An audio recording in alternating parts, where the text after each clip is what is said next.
Hey there, history enthusiasts. Marcus here to delve into one of history's most enduring questions. How did Rome fall?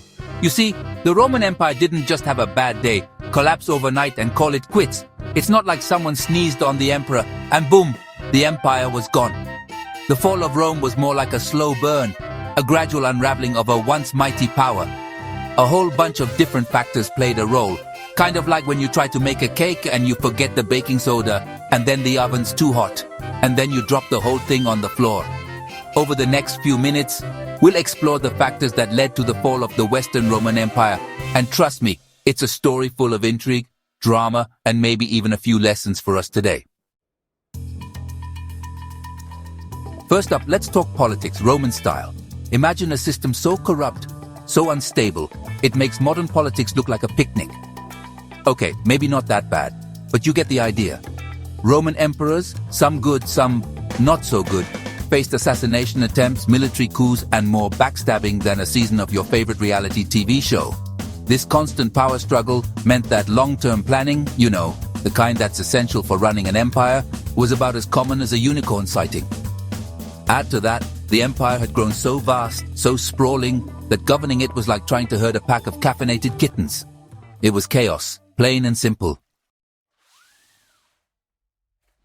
Now, let's talk money, or rather, the lack of it.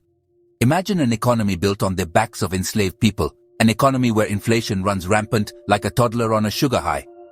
That's Rome in the latter days of the empire. They relied heavily on slave labor, which stifled innovation and led to some serious social issues, kind of like when you try to build a house using only spoons. It's not going to be pretty.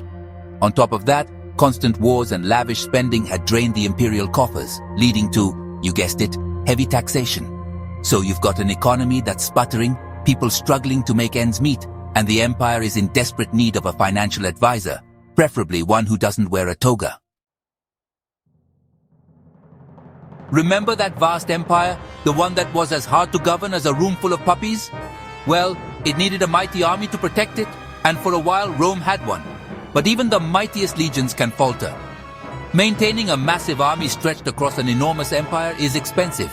And as we've already established, Rome's finances were about as stable as a house of cards in a hurricane.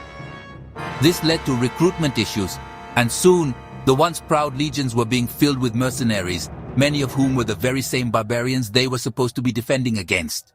It's like inviting the wolves to guard the henhouse, not exactly a recipe for success.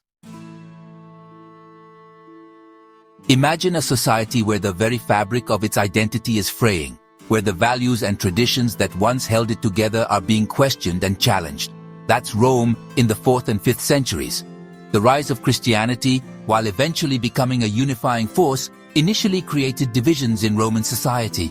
Some people clung to the old gods, while others embraced this new faith, leading to tension and sometimes even violence. Add to that, a series of devastating plagues swept through the empire, decimating the population and further undermining morale. It was like someone had hit the reset button on Roman society, leaving people disoriented and searching for answers.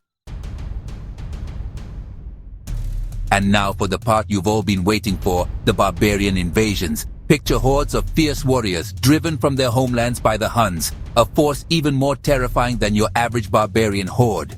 These weren't just random raids anymore. These were large-scale migrations, folks on the move seeking new homes and opportunities. And guess what? Rome, weakened by all those internal problems we've been talking about, was looking like prime real estate. It was like leaving your front door wide open and then being surprised when someone walks in and makes themselves comfortable on your couch. So as you can see, the fall of Rome wasn't just one dramatic event, but the culmination of a whole bunch of factors, all tangled up like a plate of particularly aggressive spaghetti. It's a reminder that even the mightiest empires, the ones that seem like they'll last forever, can crumble when faced with internal weaknesses and external pressures. It's a cautionary tale, a reminder that unity, strong leadership, and a healthy dose of economic stability are pretty important, no matter what century you are living in. And while the Western Roman Empire might have fallen, remember, the Eastern Roman Empire, centered on Constantinople, thrived for another 1,000 years. Sometimes, even in the face of decline, there's room for resilience and reinvention.